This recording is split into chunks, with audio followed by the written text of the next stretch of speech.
REN, there's a famous carpet company called Interface, and they sell carpet tiles. In fact, they invented carpet tiles, these squares that go, you glue on the floor and you can redesign and whatever. And their CEO had a sustainability epiphany, and over time, they realized that they don't really want to sell carpet tiles. They really want to sell floor covering experiences, and even if that means that they continue to own the carpet tiles, bring them in and own the assets, right.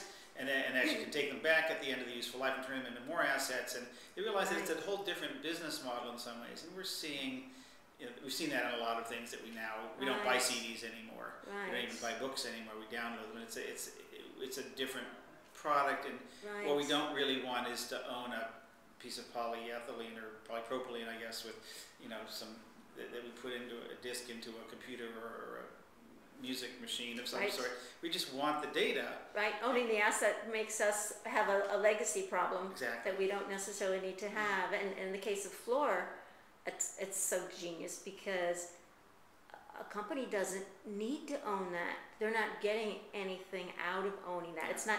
There are some assets that are generative and you want to own yourself, but floors are not that for them, and they need to replace them, and they need to. So to have that taken care of and have them not focus on what to do with their old floor, and have somebody who knows very well what to do with the old floor to have that role is a really smarter way to slice up who does what. And now we're seeing that spin out into what's often called the sharing economy, Right. where access and experience trumps consumption and ownership. Right. In the same way, we don't really. People realize that in the United States, it's sort of an axiom that cars give you freedom. Right. And I mean, there's a whole culture and movies and music and everything based on that.